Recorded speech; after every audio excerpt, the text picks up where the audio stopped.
Hi guys, welcome to our channel the filmy vlogs. और मैं हूं आपका अपना विकी कलावड़िया और आपका स्वागत है हमारी चैनल द फिल्मी व्लॉग्स में। तो गाइस, आज हम आपके लिए लेकर आए हैं एक चार्ट जिससे आप स्क्रिप्ट को कैसे यू याद रख सके और कैसे अपना किरदार, अपना कैरेक्टर अच्छी तरह से कैसे निभा सके, वो आपको इस चार्ट में आपको बताऊंगा कि इस चार्ट की मदद से आपको डेफिनेटली हेल्प हो सकती है कैरेक्टर डेवलप करने में, स्क्रिप्ट को याद रखने में। और स्क्रिप्ट का सही तरीका क्या होता है पढ़ने का और याद रखने का, उसकी जो प्रोसेस है ये पूरी चार्ट में है। तो गाइस, आपका ज़्यादा टाइम ना लेते हुए मैं आपको सीधा चार्ट पर लेकर चलता हूँ। लेकिन उससे पहले गाइस, अगर थोड़ी भी हमारे जो वीडियोस है उससे थोड़ी भी आपको हेल्प होती है तो प्लीज़ नए हो चैनल पर तो सब्सक्राइब करो और लाइक करो। और हाँ, अगर आपको रियली में ये पूरा का पूरा चार्ट समझना है तो ये वीडियो आखिर तक देखना। तो गाइस, सबसे पहले जो है स्क्रिप्ट व्हाट इज स्क्रिप्ट क्या होती है आप सबको पता है। स्क्रिप्ट यानी कि जो पूरी स्टोरी है अपनी, जो भी पूरी फिल्म हो या शॉर्ट फिल्म हो या सीरियल हो या कुछ भी, जिसकी पूरी स्टोरी है, जो उस स्टोरी पर उसको कैसे शूट करना है और कौन सा सीन है और क्या डायलॉग्स है, वो सब जिसमें लिखे होते हैं। बेसिकली हम अभी बहुत डीप में नहीं जाए, बेसिकली उसको ही स्क्रिप्ट बोलते हैं जिसमें हमारे डायलॉग लिखे हुए हैं। सपोज मान लीजिए, तो अभी आता क्या है, किरदार लिखा हुआ आता है, स्टोरी लिखी होती है स्क्रिप्ट में और डायलॉग्स भी लिखे होते हैं। कोई डायरेक्टर अच्छे होते हैं तो मूड्स भी लिखे हुए होते हैं कि भाई इसमें ये डायलॉग एंग्री में बोलना है, ये डायलॉग यहाँ से बोलना है, यहाँ से इसका ऐसे टर्न, वो सब लिखा हुआ होता है। कभी कभार नहीं भी मिलता है। लेकिन हमको क्या करना है एज एन एक्टर, हमारा काम क्या है जब हमारे पास स्क्रिप्ट आ जाए। तो गाइस, थोड़ा वीडियो लंबा होगा बट देखना हेल्पफुल होगा। तो अभी देखिए, जब स्क्रिप्ट अपने हाथ में आ जाए एज एन एक्टर, हमारा वर्क उसके बाद स्टार्ट होता है। तो क्या होता है उसके बाद हमको क्या करना है, अंडरस्टैंडिंग स्क्रिप्ट।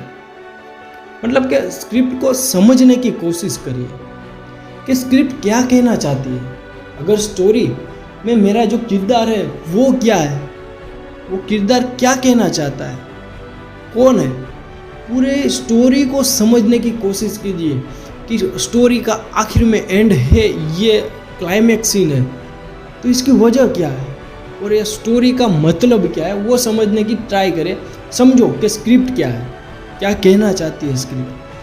इसके बाद जब हमारे स्क्रिप्ट हमको अंडरस्टैंड हो जाए, कि याद हो, जो समझ में आ जाए कि नहीं स्क्रिप्ट का मतलब ये है, ये स्क्रिप्ट ये कहना चाहती है, स्टोरी ये कहना चाहती है, देन आफ्टर हम रीड स्क्रिप्ट 5 टाइम। ओबियसली सब लोग कहते हैं कि 5 बार स्क्रिप्ट को पढ़ना चाहिए, लेकिन मेरा तरीका मैंने अगले वीडियो में बताया था कि 5 टाइम मतलब कि ऐसे ही पढ़ लिया वैसा नहीं। पहले तो ऐसे ही लिटरली ऐसे ही पढ़ लो।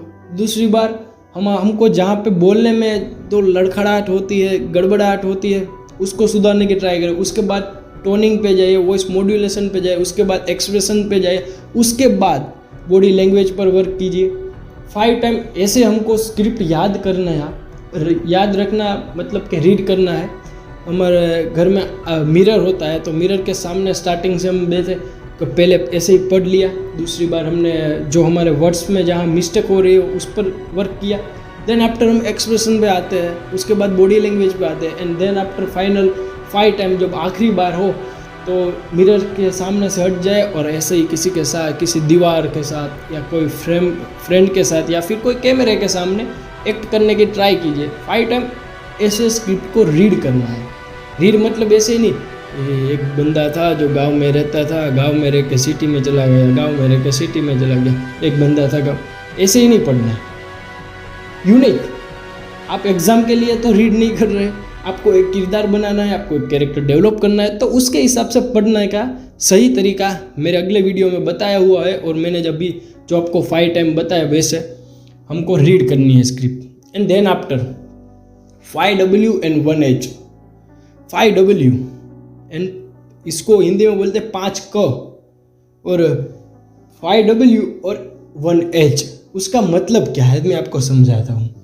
What, when, why, when, who, how, मतलब क्या, कहाँ, क्यों, कब, कौन और हाउ मतलब कि कैसे। तो देखिए इन सभी ये सारे हैं ना क्वेश्चन है। हमारी स्क्रिप्ट जब हम 5 टाइम पढ़ ले उसके बाद उस स्क्रिप्ट में से हमको अंदर से ऐसे क्वेश्चन आएंगे कि व्हाट क्या है, उसका जवाब ढूंढना है कि स्क्रिप्ट क्या है, मेरा किरदार क्या है इसमें। मुझे जो स्क्रिप्ट दी गई है मेरा राजू का कैरेक्टर है, तो मेरा राजू का कैरेक्टर है क्या। देन आफ्टर व्हेन कहाँ, तो ये राजू का कैरेक्टर है वो कहाँ पे रहता है, वो कहाँ है, क्यों राजू इस तरह की हरकतें करता है तो क्यों करता है, उसका जवाब हमको एज एन आर्टिस्ट स्क्रिप्ट में ढूंढना है। देन आफ्टर व्हेन कब, राजू स्टोरी में स्क्रिप्ट में कब आता है, दिन को आता है, रात को आता है, सुबह को आता है, या फिर बारिश में आता है, धूप में आता है, ठंडी में आता है, गाड़ी लेके, वो सोचना है। वो स्क्रिप्ट में ही जवाब लिखे होते हैं, सिर्फ हमको ढूंढना है। फिर आता है वो राजू कौन है, जो हीरो है उसका दोस्त है, उसका नौकर है, उसका ड्राइवर है, राजू है कौन, वो ढूंढना है। हाँ कैसे राजू कैसे बिहेव कैसे करता है सबके साथ, वो ढूंढना है। वो सब 5 टाइम आप स्क्रिप्ट रीड करोगे ना, उसके बाद आपको ऑटोमेटिकली इन सारे क्वेश्चन के जवाब मिल जाएंगे, इन सारे के सारे का आंसर आपको मिल जाएंगे।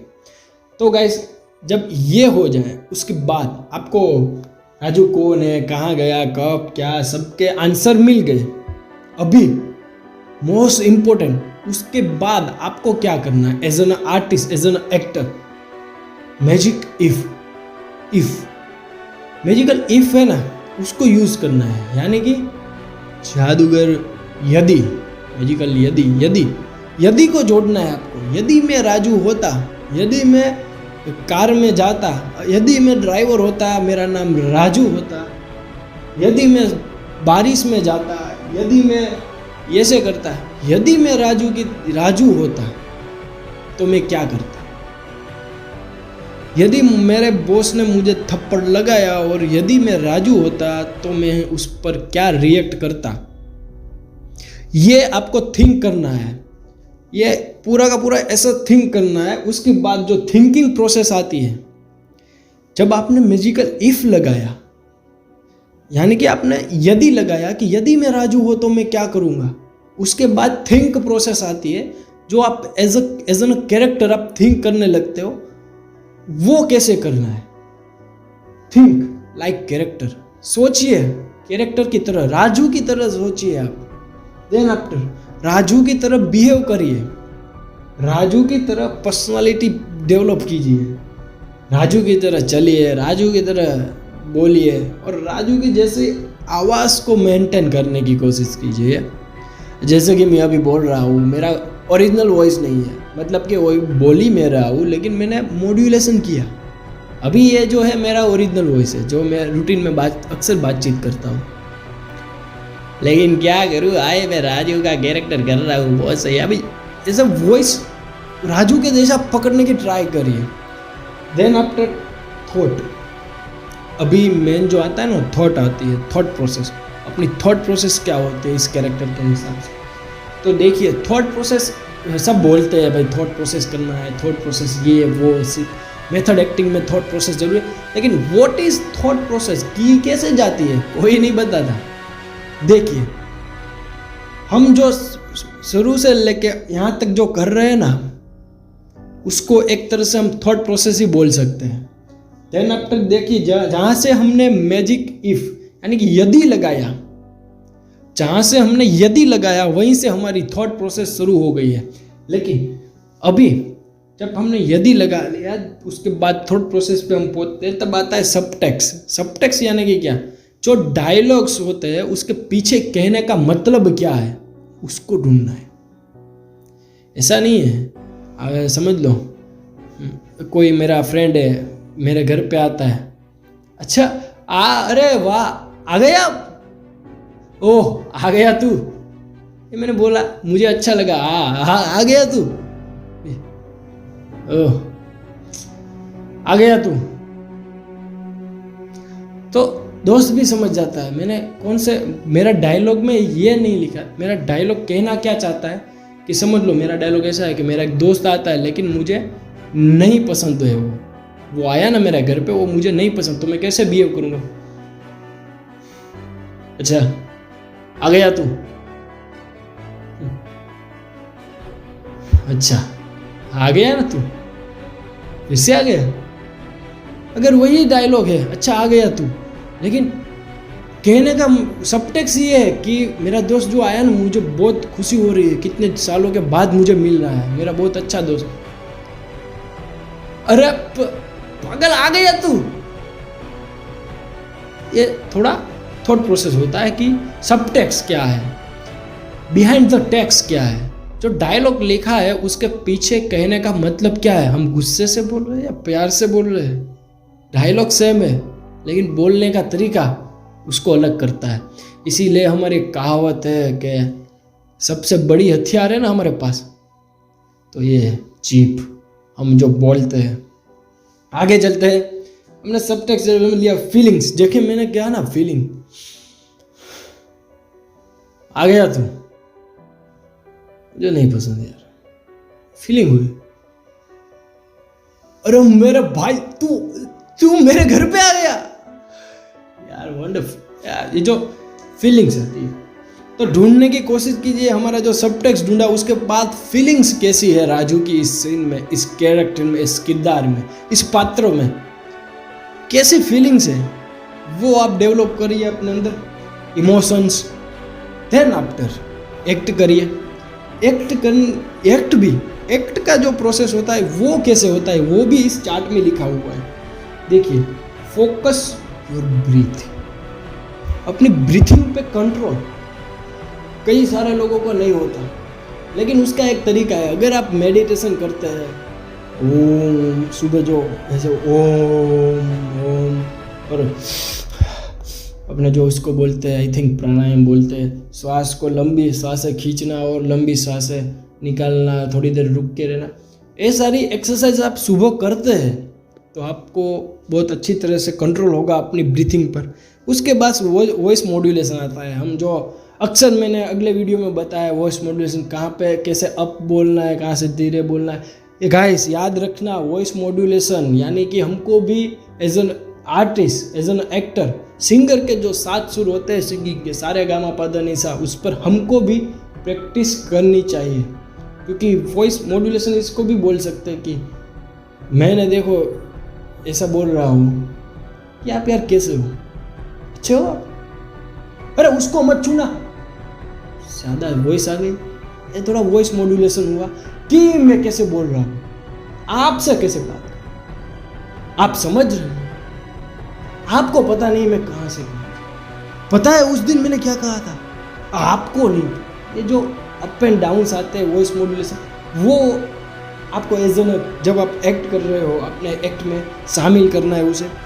देन इमेजिनेशन, यार इमेजिनेशन करिए कि सच में मैं राजू BMW का ड्राइवर हूँ, तो मैं क्या जानूँ मालिक। यस, मैंने राजू का कैरेक्टर ऐसे ही रैंडमली चॉइस किया, राजू नाम है तो ऑब्वियसली आई थिंक मोस्टली ऐसा होता है, रेयर के मोस्टली केस में ऐसा होता है कि वो ड्राइवर या नौकरी होता है। BMW चलाने का मेरा बहुत ख्वाब है, लेकिन मेरे मालिक ने BMW ले ली और मुझे उसका ड्राइवर बना दिया और मैं ऐसे घूम रहा हूँ यार।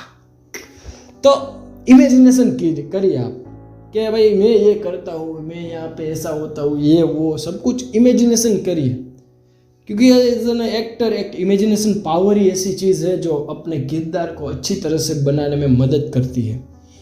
देन आफ्टर आती है बॉडी लैंग्वेज। मैं आपसे बात करता हूँ, मैं ज़्यादातर पॉइंट पे जो बहुत इम्पोर्टेंट होते हैं उस पर मैं ये वो ऐसे बॉडी लैंग्वेज से मैं आपको समझाने की ट्राई करता हूँ।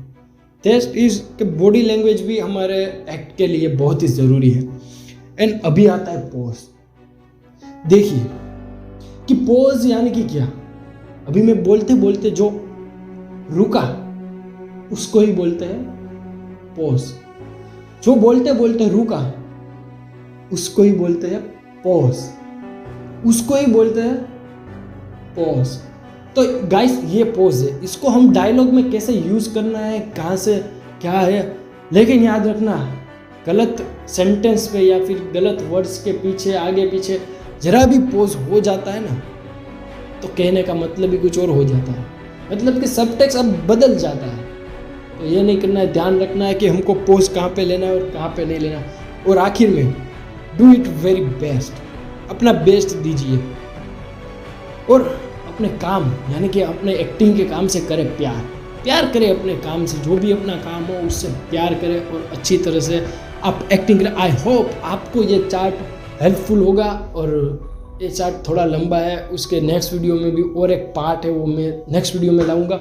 और गाइस, अगर आपको वीडियो अच्छी लग रही है तो लाइक करिए, शेयर करिए, सब्सक्राइब करिए। एंड हाँ, आप भी कोई भी एक्टिंग या फिल्म मेकिंग के रिलेटेड कोई भी क्वेश्चन हो तो आप हमको कमेंट बॉक्स में आप बता सकते हैं कि आपको क्या करना है। हमारी टीम उस पर रिसर्च करेंगी और आपके सामने उस पर एक वीडियो भी, आपके लिए डेडिकेटेड वीडियो भी बना के दे सकती है। थैंक यू वेरी मच, अपना ख्याल रखना, बाय, टेक केयर।